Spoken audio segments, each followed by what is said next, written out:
I think landing MLS adds another feather in the cap of the community. It increases the community's belief system in itself. We really needed this as a community. People were saying after Golden One, we were a one-trick pony.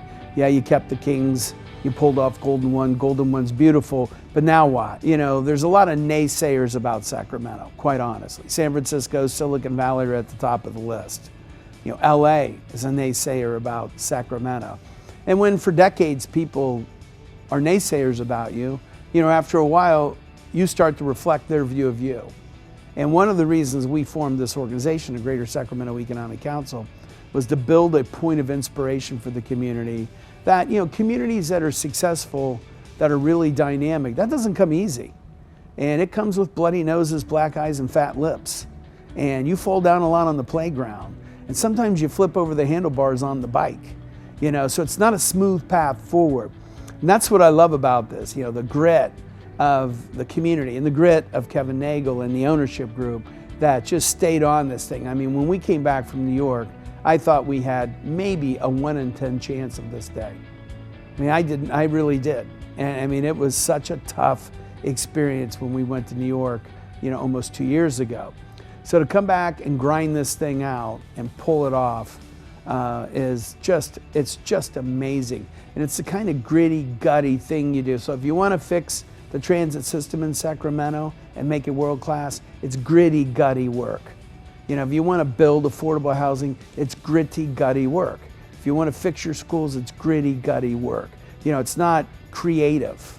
You know, it's not a cool idea. You know, it's sacrifice. And what I love about this announcement, it shows that the ownership group and the community was prepared to grind on this. You know, we were prepared to continue to go after it against all the odds. And then now that it's been pulled off, it's going to change everybody's opinion of themselves, which is the first step of changing other people's opinion. 12.5 million cars every year drive by the rail yards. And since 1994, they've seen an empty, rusted out, old rail yard, tired, sending a message on behalf of our community that we're tired. And now you're gonna have 12.5 million cars drive by the rail yards and see this state-of-the-art facility along with a $2 billion investment by Kaiser. And people are gonna go by that rail yards, 12.5 million cars a year, and they're gonna go, wow, everything's really starting to happen in the Sacramento region. And of course, you know, the other thing that will happen with this is DOCO is gonna become more successful.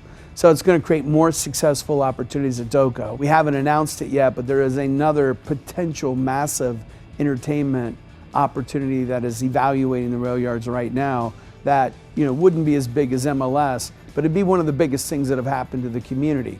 So success begets success, momentum begets momentum, confidence gains confidence, and development increases jobs and tax income. We're going to become the community that I know we can become, because now we've learned how to fight and scrap and get up and fight and scrap and win. And that's how you become a winning community. Indomitable, right? Indomitable, indeed.